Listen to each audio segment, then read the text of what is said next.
Formula 2D Steer to Persevere is the latest top-down 2D racer that's made its way to PC.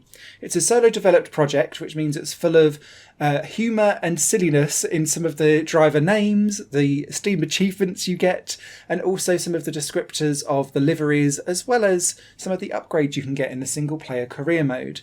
But underneath that lies a very competent and promising racing system that feels arcade in the way how it's approachable and easy to drive, but requires precision and careful planning because this game loves to call you out for a corner cut. Formula 2D Steer to Persevere has two distinct modes. The single player area sees you with a career mode or a championship mode. Championship mode allows you to just pick a car or a livery, pick the amount of drivers that you want in the championship and the amount of tracks that are in the game and put them in whatever order you want. And you simply go racing and everyone's at the standard level of whatever it is that they've got in the game. That's about as many points at the end wins. Very simple and straightforward. But the career mode is where it takes on an F1 manager style perspective. You take over a team and you decide what livery it's called, the name of it. You get to name your second driver. I had Ukyo Katayama, thank you very much. And after you've kind of got that all set up, you get introduced to your facilities, and they're bare, barren and full of wasteland. And the idea is that as you go through various different races, starting off with your pretty terrible car to begin with, you'll earn cash as well as resources, and those two distinct currencies are what you then use to buy upgrades for your engine, your aero, a miscellaneous area as well, which contains things like work employee health and happiness, for example.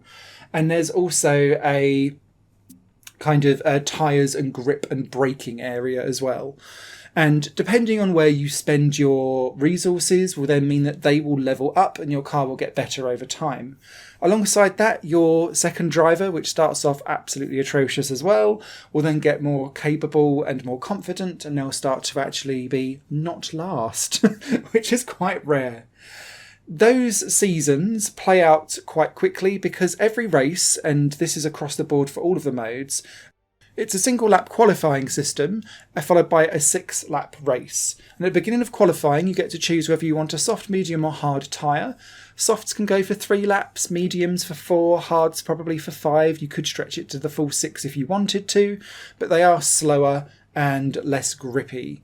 However, you aren't forced to make mandatory pit stops, and so the inters and the wets can last the full 6 laps quite happily, so long as you're on the right tyre for the conditions. And weather will change over the course of a race. It's sometimes quite difficult to understand what is light rain versus what is heavy rain, and I have to say the AI don't seem to pay much attention to what's going on either. And so sometimes making that extra pit stop, because you just drive through the pits and sometimes through your pit crew as well, you don't stop and take on tyres, you're just literally having your tyres swap out as you go through the pits. So a pit stop is really quite small potatoes when it comes to whether or not you're on the right tyre to then get the strategy back up and running again. When doing races against AI, please be aware that when this goes into early access on the 2nd of December, the AI is far from perfect. In fact, some tracks, the AI is not functional at all. In the Abu Dhabi and the Austin race, I couldn't actually get drivers to cross the line and finish the race because they kept getting stuck in the pits.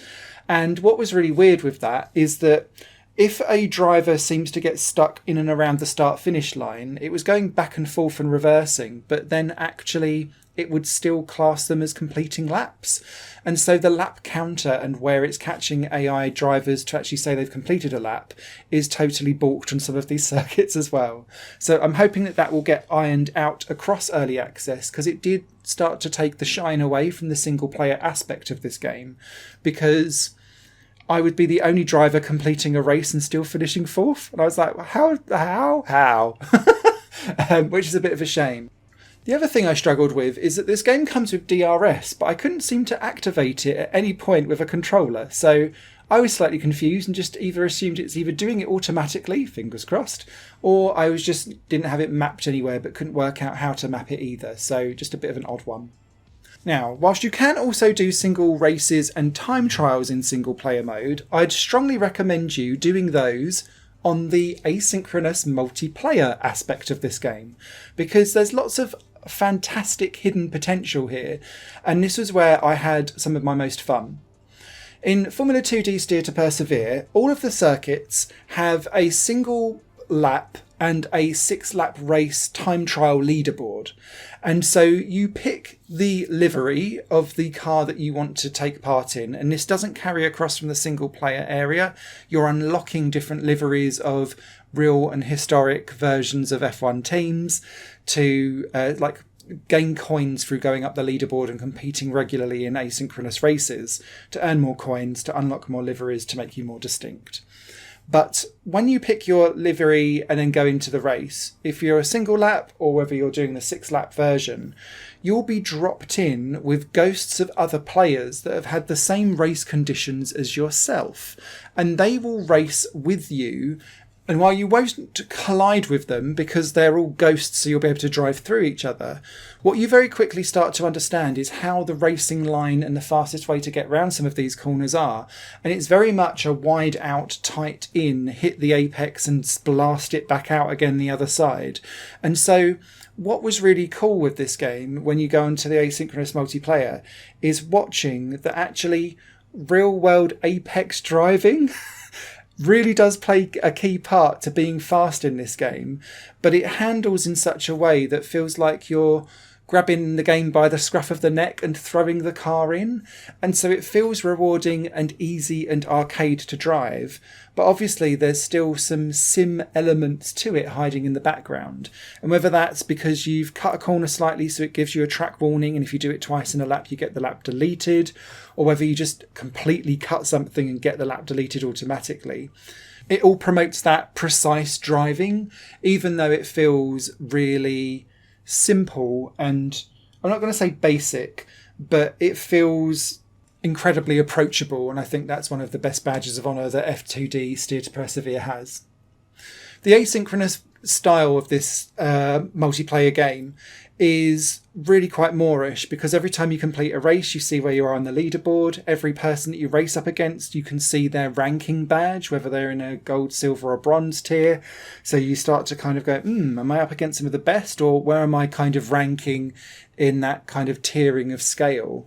And then once you've completed a few things, you start to see how your ranking is in relation to everyone else. Because the more you play and the more you take part, the more points you earn, the more you start to progress up the rank. So it's that balance of being good, but also being regular in turning up to do some asynchronous multiplayer racing. And yeah, I found it quite Moorish and addictive.